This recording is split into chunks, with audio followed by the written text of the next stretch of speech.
तो बच्चों हमने स्टोरी पढ़ी थी फेयर प्ले, पढ़ी थी ना। यस, फेयर प्ले मीन्स यानी निष्पक्ष न्याय या निष्पक्ष निर्णय। ये स्टोरी किसके बारे में थी? सबसे पहले बच्चों ये स्टोरी किसने लिखी थी? मुंशी प्रेमचंद जी ने। ठीक है, तो बच्चों इस स्टोरी में हमने पढ़ा था किसके बारे में? दो फ्रेंड्स के बारे में, अलगू चौधरी और जुम्मन शेख के बारे में। ठीक है, तो ये बच्चों दोनों बहुत ज़्यादा क्या थे? परम मित्र थे, दोनों बेस्ट फ्रेंड थे। ठीक है, और जब क्या हुआ, जब इन दोनों को एक दूसरे के खिलाफ निर्णय लेने थे, फैसला करना था, तो इन्होंने न्याय और सच्चाई का साथ नहीं छोड़ा था। यानी जब जुम्मन शेख को क्या बनाया गया था? हेड पंच बनाया गया था, तो उसने क्या किया? उसने सही निर्णय लिया। और जब पहली पंचायत में अलगू चौधरी को हेड पंच बनाया गया था, तो अलगू चौधरी ने भी वही किया जो सही और सत्य था। ठीक है, यानी दोनों ने क्या किया बच्चों? दोनों ने अपनी मित्रता और शत्रुता को अपने सच्चाई और न्याय के रास्ते में नहीं आने दिया, और वही किया जो सच था और सही था। ठीक है बच्चों, तो बच्चों आज उसी चैप्टर के क्वेश्चन एंड आंसर्स हम करने वाले हैं। तो चलिए शुरू करते हैं। फर्स्ट क्वेश्चन है बच्चों, हमें दो पेयर दिए हुए हैं इसमें। ठीक है, हमें ए वाला जो है, ए ग्रुप जो है, उसको बी वाले सेंटेंसेस से क्या करना है? मैच करना है। ओके, तो ये तो हमारा हो गया ए ग्रुप का। ओके, और इसको हमें क्या करना है? सेंटेंसेस से मैच करना है।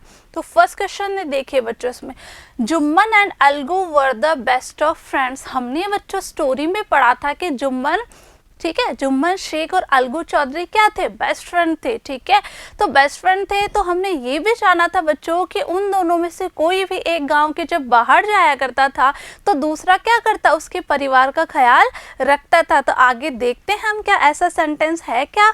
यस बच्चों, ये देखिए, तो फर्स्ट वाले में कौन सा मैच हो जाएगा? थर्ड नंबर का। In the absence of one, यानी एक की अनुपस्थिति में एक जब भी कहीं बाहर जाता था, द अदर, दूसरा क्या करता? Took care of his family, यानी उसके परिवार का ख्याल रखता था। ठीक है, चलें सेकंड में देखिए। सेकंड देखिए बच्चों, Jumman's aunt transfer her property to him. तो बच्चों हमने जैसा स्टोरी में पढ़ा था, जुम्मन की जो चाची थी, ठीक है, उन्होंने अपनी सारी प्रॉपर्टी, अपनी सारी जायदाद किसके नाम ट्रांसफर की थी? यस, जुम्मन शेख के। क्यों की थी बच्चों? जानते हैं? यस, क्योंकि थी the condition was that he would be responsible for her welfare. इस समझ पे, इस स्थिति में कि वो क्या करेंगे? जुम्मन शेख क्या करेंगे? उनके देखभाल की जिम्मेदारी लेंगे। तो इस कंडीशन में, इस समझ में जुम्मन शेख की जो चाची थी, उन्होंने सारी प्रॉपर्टी किसके नाम ट्रांसफर कर दी थी? जुम्मन शेख के नाम ट्रांसफर कर दी थी। आगे देखते हैं, थर्ड देखिए बच्चों, The aunt decided to appeal to the panchayat. अब बच्चों हमने जैसे स्टोरी में पढ़ा था, चाची पंचायत में क्यों गई थी? जानते हैं क्यों गई थी? She wanted justice। क्यों बच्चों? क्योंकि वो न्याय लेना चाहती थी। न्याय किस बात का? जैसा कि हमने स्टोरी में पढ़ा था बच्चों, जुम्मन शेख और उनकी वाइफ जो थे, उनका जो परिवार था, वो थोड़े दिन बाद क्या हो गया था? उस बूढ़े रिश्तेदार से, उस पुराने रिश्तेदार से क्या हो गए थे? परेशान हो गए थे। इस वजह से जब जुम्मन शेख की चाची ने जुम्मन से कहा था कि मुझे अब ऐसा महसूस होने लगा है कि मेरी जो है इस घर में कोई भी अब चाहत नहीं है, यानी मेरी इस घर में कोई ज़रूरत नहीं है, तो तुम क्या करो? तुम मुझे मंथली अलाउंस दे दिया करो, ताकि मैं क्या करूँ? अपना दूसरा किचन, यानी अपनी अलग से रसोई बना सकूं। इसलिए जब जुम्मन शेख ने मना कर दिया था, तो वो कहाँ गई थी बच्चों? वेरी गुड, वो गई थी पंचायत में। आगे देखते हैं, फोर्थ क्वेश्चन देखते हैं बच्चों। Algu was unwilling to support the aunt. Algu कौन थे? जुम्मन शेख के फ्रेंड। जब चाची ने गांव वालों से बात की थी बच्चों, जैसा कि हमने स्टोरी में पढ़ा था, तो गांव वालों ने क्या कहा? कुछ गांव वालों ने उसका मजाक बनाया, ठीक है, कुछ ने उसको सहानुभूति दी थी, और कुछ गांव वालों ने ये कहा था कि आपको अपने जो अपना भतीजा है, ठीक है, यानी चाची, आपको अपने भतीजे और उसके वाइफ के साथ क्या कर लेना चाहिए? उसकी वाइफ के साथ सुलह कर लेनी चाहिए। लेकिन चाची जब थक जाती है, तो वो किसके पास जाती है? अलगू के पास जाती है। ठीक है, अलगू के पास गई थी ना। तो अलगू उनका सपोर्ट क्यों नहीं करना चाहता था बच्चों? क्यों नहीं करना चाहता था? द बॉन्ड ऑफ फ्रेंडशिप, यानी जुम्मन शेख और अलगू चौधरी का जो बॉन्ड था, फ्रेंडशिप जो थी बच्चों between him and Jumman was very strong. उनकी जो फ्रेंडशिप थी वो बहुत ज़्यादा स्ट्रांग थी, यानी वो एक दूसरे के बहुत अच्छे दोस्त थे। आगे देखते हैं बच्चों, 5 नंबर देखिए, ठीक है। Jumman was very happy to hear Algu's name as head panch, यानी जुम्मन जो है बच्चों वो बहुत ज़्यादा खुश हो गया था। क्यों? क्योंकि जब उसने सुना कि हेड पंच कौन बन रहा है, अलगू बन रहा है, यानी अलगू का नाम जब उसने सुना तो बहुत ज़्यादा खुश हो गया था। क्यों खुश हो गया था? तो आंसर क्या हो जाएगा? फर्स्ट वाला। वो इसलिए खुश हो गया था, क्यों? He believed that, क्योंकि उसका ऐसा मानना था that his friend would never go against him, कि उसका दोस्त उसके खिलाफ कभी नहीं जाएगा। तो ये किस में हो जाएगा बच्चों? ठीक है, ये इस तरीके से आपको आंसर कर लेना है। ठीक है, फिर से देख लेते हैं। फर्स्ट नंबर का जो है उसमें क्या हो जाएगा? उसमें है कि जुम्मन और अलगू बेस्ट फ्रेंड थे। ठीक है, तो इसका आंसर क्या बताया मैंने आपको? थर्ड वाला। ठीक है, तो यहाँ पे आ जाएगा हमारा third number answer. Okay, second, property transfer क्यों की थी? देखते हैं अपन। उन्होंने प्रॉपर्टी ट्रांसफ़र करी थी, क्यों? वो ख्याल रखेगा। तो आंसर कौन सा हो जाएगा? 4 नंबर। तो हम यहाँ क्या लिख देंगे? 4 नंबर मैच करवा लेंगे आप। ठीक है, आगे थर्ड वाला पंचायत में क्यों गई थी देखते हैं। क्योंकि वो जस्टिस चाहती थी, तो आंसर क्या हो जाएगा? 2 नंबर का। ठीक है, कहाँ है ये? 2 नंबर हो जाएगा। ओके, उसके बाद आपको फोर्थ, वो सपोर्ट क्यों नहीं करना चाहता था? सपोर्ट क्यों नहीं करना चाहता था? क्योंकि उनका जो बॉन्ड था वो बहुत ज़्यादा अच्छा था। ठीक है, तो इसमें क्या हो जाएगा? 5। ओके, और जो लास्ट है आपका कि उसका नाम सुनते वो खुश क्यों हो गया था? उसका नाम सुनते वो खुश हो गया था, तो उसमें हो जाएगा आपका, ठीक है, 1 नंबर। तो इस तरीके से आपको 3, 4, 2, 5, 1 आपको ये मैच कर लेने के सामने कर लेने। जब आप कॉपी में होमवर्क करेंगे ना, कॉपी में वर्क करेंगे, तो आप इस तरीके से इनको कर लेंगे। चलिए नेक्स्ट क्वेश्चन की तरफ। अब देखिए बच्चों, B question, who says this to whom and why? ठीक है, कि ये बात किसने कही थी और क्यों। फर्स्ट नंबर देखते हैं हमारा, my wife knows best how to run the house. ये बात किसने कही थी बच्चों? Very good. जब चाची ने कहा था कि तुम मुझे मेरा अलग से पैसा दे दिया करो ताकि मैं क्या करूं, अलग से अपना किचन बना लूंगी। ठीक है, तो जुम्मन शेख ने कहा था कि मेरी वाइफ जो है she knows how to run a house, यानी वो सब जानती है कि घर कैसे चलाते हैं। तो किसने कहा था बच्चों? Very good, Jumman said this to his aunt, अपनी चाची को कहा था उसने, बिकॉज क्योंकि he was shameless and had grown tired of her, यानी वो बिल्कुल बेशर्म हो गया था। उसको इस बात की शर्म नहीं रही थी कि मुझे अपनी बूढ़ी चाची का ख्याल रखना चाहिए था। ठीक है, तो वो क्या हो गया था, वो और उसका परिवार उनकी सेवा करते करते अब थक गए थे। आगे देखते हैं question number 2, but is it right my son to keep mum and not say what you consider just an fear? ठीक है, तो इसमें क्या है, इसमें ये बात किसने कही कि क्या मेरे बेटे, मेरे बच्चे, क्या ये बात सही है कि तुम्हें जो भी लगता है कि कोई बात सही है या गलत है तो उसके खिलाफ हमें चुप रहना चाहिए या आवाज़ उठानी चाहिए? तो किसने कहा था? Jumman aunt said this to Algu. अब बच्चों, जुम्मन की जो चाची थी, ठीक है, उन्होंने किसको कहा था? अलगू चौधरी को, उसके फ्रेंड को कहा था।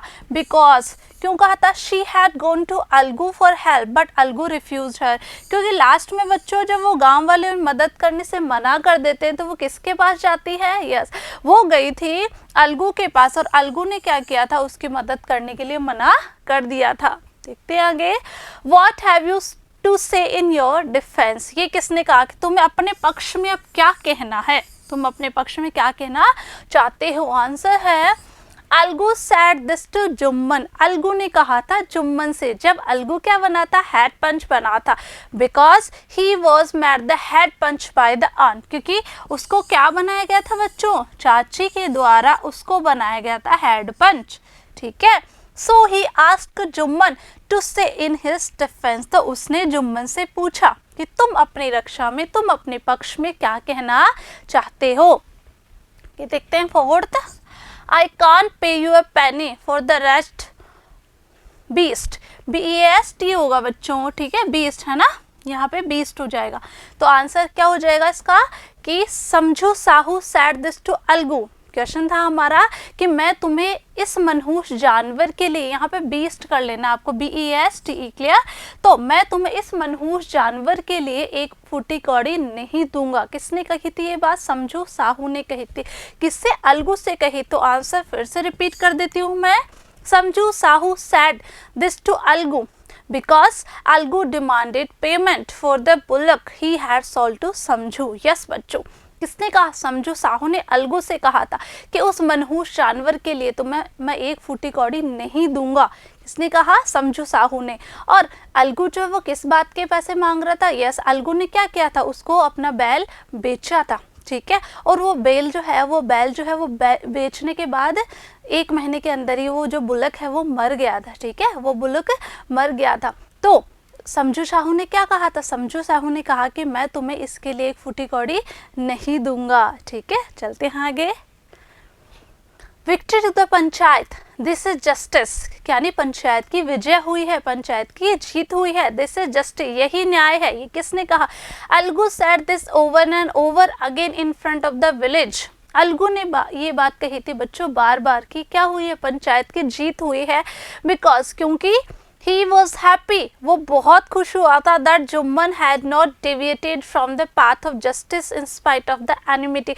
वो बहुत खुश हुआ था ये बात जानकर कि जो जुम्मन है उसने क्या किया है बच्चों? न्याय और सच का रास्ता नहीं छोड़ा था, ठीक है, नहीं छोड़ा था। किस लिए? अपनी दुश्मनी के लिए, यानी अपनी शत्रुता अगर वो दिखाना चाहता तो दिखा सकता था, लेकिन अपनी शत्रुता रहते हुए भी उसने क्या किया था?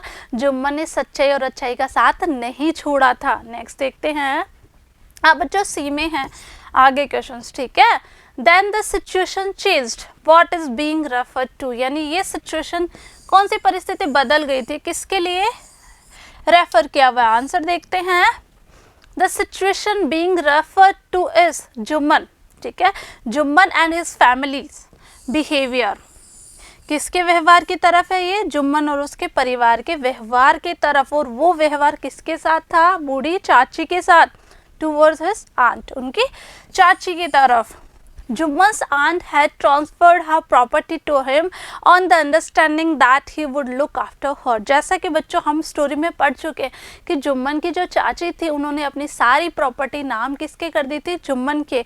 इस कंडीशन पे, इस समझ पे कि जुम्मन क्या करेगा? उनका ख्याल रखेगा। But after some years they tired of her, लेकिन कुछ सालों तक तो सब कुछ ठीक चलता रहा, लेकिन कुछ सालों के बाद उनका परिवार, जुम्मन का परिवार जो था क्या हो गया था? उनसे थक चुका था। किससे? बूढ़ी आंटी से, ठीक है। सेकंड क्वेश्चन देखते हैं बच्चों।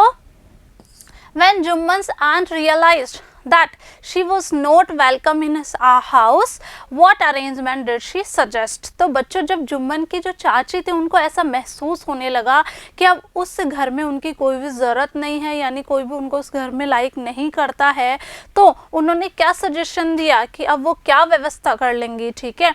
She suggested, उन्होंने क्या दिया था? एक सजेशन दी, एक सलाह दी थी that Jumman should give her a monthly allowance, कि जुम्मन को क्या करना चाहिए? उनको मासिक भत्ता देना चाहिए। So that she could set up a separate kitchen, तो वो क्या कर सके? वो अपने लिए अलग से रसोई बना सके। थर्ड देखते हैं। What was the villagers' reaction when the aunt explained her case to them? तो बच्चों स्टोरी में हमने पढ़ा था कि विलेजर्स यानी गांव वालों को किस तरीके से प्रतिक्रिया दी थी। गांव वालों ने जब चाची ने उनको अपना मामला बताया, अपना केस बताया था, तो उन्होंने किस तरीके से प्रतिक्रिया दी देखते हैं। When she explained her case, जब उन्होंने अपनी प्रॉब्लम बताई थी गांव वालों को, तो उन्होंने क्या कहा? Some villagers sympathized her, जैसा कि बच्चों हमने कहानी पे पढ़ा था, कुछ गांव वालों ने उनको सहानुभूति दी, sympathized, ठीक है। Others laughed, कुछ लोगों ने क्या किया था? उनका मजाक बनाया, उनकी हंसी उड़ाई। And some advised her to made it up with her nephew, तो कुछ लोगों ने क्या सलाह दी कि आपको अपने भतीजे और उसके परिवार के साथ क्या कर लेना चाहिए? सुलह कर लेनी चाहिए। आगे चलते हैं। Question number 4, Why was Jumman happy over Algu's nomination as head पंच, ठीक है। जुम्मन बहुत ज़्यादा खुश क्यों हुआ था जब अलगू को क्या बनाया गया था, हेड पंच बनाया गया था। देखते हैं, Jumman was happy because Algu was his best friend. Jumman इस बात को लेकर खुश हुआ था बच्चों, प्रसन्न हुआ था कि अलगू तो क्या है, मेरा बेस्ट फ्रेंड है। So he would never go against him, तो उसको लगा कि अलगू मेरा बेस्ट फ्रेंड है और अलगू मेरे खिलाफ कभी नहीं जाएगा। आगे देखते हैं, God lives in the heart of the panch, यानी भगवान का वास होता है कहाँ पे बच्चों, जो पंच होते हैं उनके हृदय में किसका वास होता है, ईश्वर का वास होता है। द आंट सेड, किसने कही थी ये बात, चाची ने कही थी।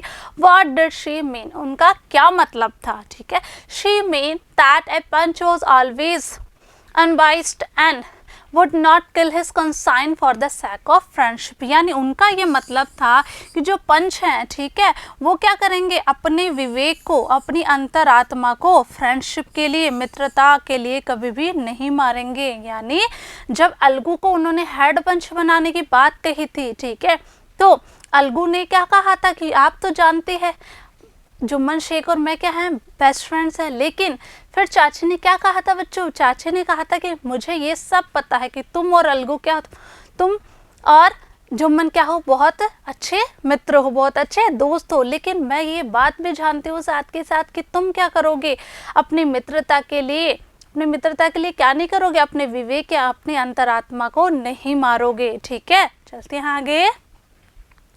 What was अलगू's verdict as head punch? How did Jumman take it? अब अलगू ने बच्चों जब वो हेड पंच बन गया तो उसने क्या निर्णय दिया था और जुम्मन जो है उसने उसको किस तरीके से लिया। अलगू's verdict as head punch was that Jumman had to pay his aunt a monthly allowance। जब बच्चों अलगू हेड पंच बन गया था, ठीक है, तो उसका क्या फैसला था, उसने क्या फैसला सुनाया था, उसने कहा था कि जुम्मन को क्या करना होगा, अपनी चाची को मंथली अलाउंस देना ही होगा और एल्स लेफ्ट द प्रॉपर्टी, या फिर उसको क्या करनी होगी, चाची की प्रॉपर्टी छोड़नी पड़ेगी। Jumman got angry and became Algu's enemy. इस बात से बच्चों जुम्मन क्या हो गया था, एंग्री, बहुत गुस्सा हो गया था और वो क्या बन गया, अलगू का एनिमी, यानी अलगू का दुश्मन बन गया था। पढ़ा था हमने स्टोरी में, वेरी गुड। चलते हैं आगे, question number 7। Algu found himself in a tight spot, what was his problem. यानी अलगू जो है बच्चों स्टोरी में हमने जाना था कुछ समय के लिए उसकी सिचुएशन जो थी, टाइट स्पॉट मतलब बैड सिचुएशन, डिफिकल्ट सिचुएशन, तो उसकी जो सिचुएशन थी बहुत ख़राब हो गई थी। व्हाट वाज हिज प्रॉब्लम, उसकी क्या समस्या थी।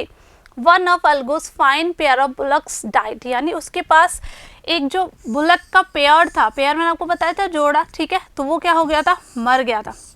And he sold the other, और दूसरा उसने किसको बेच दिया था, समझू साहू को, on the understanding that Sahu would pay him, इस बात पर, इस समझ पे कि साहू क्या करेगा, कुछ दिनों में उसके पैसे उनको दे देगा। The bullock died with in a month, लेकिन उसका बैड लक था, किसका, अलगू का दुर्भाग्य था कि जो बुलक उसने समझू साहू को बेचा था बच्चों, वो 1 महीने के अंदर अंदर वो भी मर गया था।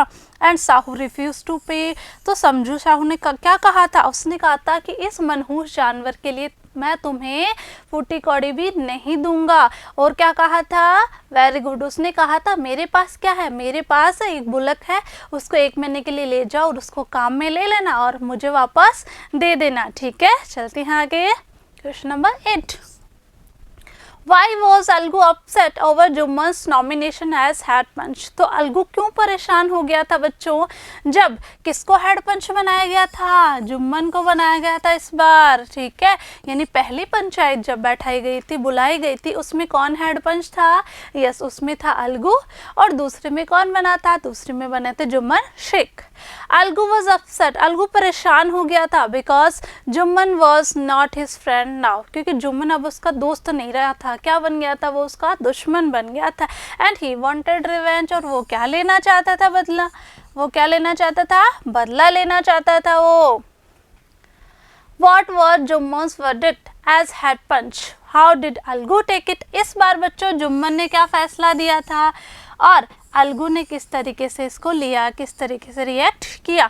जुम्मन्स verdict as head punch, Jumman का क्या फैसला था, that since the bullock did not suffer from any disability or disease when Sahu bought it, यानी उसने कहा था कि जब समझू साहू को वो बैल बेचे गए थे, ठीक है, वो बैल बेचे गए थे, तब वो किसी भी परेशानी से या किसी भी बीमारी से नहीं ग्रसित थे। मतलब उनको कोई भी डिसेबिलिटी नहीं थी, कोई भी परेशानी नहीं थी, किसी भी तरह की उनको कोई बीमारी नहीं थी उस बैल को, ठीक है, जब साहू ने उनको खरीदा था, ठीक है, और जब क्या किया था, अलगू ने उनको बेचा था। Although the death was unfortunate, लेकिन उसकी जो मौत थी वो क्या थी, अनफॉर्चुनेट थी, दुर्भाग्यवश उसकी मौत हो गई थी। Algu could not be blamed for it, तो इसके लिए तो अलगू को दोषारोपित नहीं किया जा सकता, ब्लेम यानी दोष नहीं दिया जा सकता। Therefore Sahu would have to pay, ठीक है बच्चों, ये रे नहीं है, यहाँ पे पे आएगा, ठीक है, वुड हैव टू पे Algu the price of the bullock. तो इस हिसाब से क्या होना चाहिए, समझू साहू को पैसे देने होंगे, किसको, अलगू को, ठीक है। Algu could not contain his feelings on the verdict. अब बच्चों जैसे ये फैसला सुनाया गया, अलगू क्या है, अपनी भावनाओं को नहीं रोक पाया। He stood up and said loudly over and over again, वो खड़ा हुआ और जोर जोर से चिल्लाया, जोर जोर से उसने कहा, क्या कहा, विक्ट्री टू द पंचायत की जीत हुई है। आगे देखते हैं क्वेश्चन नंबर 10 बच्चों, which of the following sums up the story best, किसमें से सबसे बेस्ट जो वो कौन सा है स्टोरी के अकॉर्डिंग, ठीक है। फर्स्ट देखते हैं, I also know that you will not kill your consign for the sake of friendship. ये बात किसने कही थी, ये बात चाची ने कही थी कि मैं जानती हूँ तुम्हारी और जुम्मन की फ्रेंडशिप के बारे में, लेकिन मैं ये बात भी जानती हूँ कि तुम मित्रता के लिए अपनी अंतरात्मा का खून नहीं करोगे, अपनी अंतरात्मा को नहीं मारोगे। Let no one deviate from the path of justice and truth for friendship or enmity। इसमें बच्चों एक लाइन हमने ये भी पढ़ी थी कि सच्चाई यानी न्याय और सच बोलने के रास्ते में कभी भी क्या फ्रेंड्स ना तो फ्रेंडशिप को आने देना चाहिए और ना ही एनिमिटी को आने देना चाहिए। कहने का मतलब सच्चाई और अच्छाई का रास्ता नहीं छोड़ना चाहिए, ना तो शत्रुता के लिए और ना ही मित्रता के लिए। The voice of the panch is the voice of God. एक लाइन हमने ये भी पढ़ी थी बच्चों कि जो पंच की वॉइस है, पंच की जो आवाज़ है, किसकी आवाज़ होती है, वो भगवान की आवाज़ होती है, ठीक है। और हमने ये भी पढ़ा था कि पंच का जो हर्ट होता है उसमें किसका वास होता है, गॉड का, भगवान का। तो give a reason for your choice. तो बच्चों हमारी चॉइस कौन सी है, देखिए, this sentence sums up the story because both Algu and Jumman gave verdict without keeping any friendship nor enmity. यानी उन्होंने क्या किया था, अलगू और जुम्मन दोनों ने ही जब फैसले सुनाए थे तो ना तो उनको उन्होंने फ्रेंडशिप को बीच में आने दिया था और ना ही किसको बीच में आने दिया था, एनिमिटी यानी दुश्मनी को, ठीक है। तो इस तरीके से बच्चों ये सारे क्वेश्चन एंड आंसर्स आपको कर लेना है कॉपी में। आई होप स्टोरी आपको बहुत अच्छी लगी होगी। तो आपको सारे वर्ड मीनिंग्स और जितने भी क्वेश्चन आंसर्स मिले हैं सारे कंप्लीट कर लेना है, क्लियर। मैं मिलूंगी आपसे नेक्स्ट वीडियो में, तब तक के लिए पढ़ते रहिए, आगे बढ़ते रहिए। Thank you.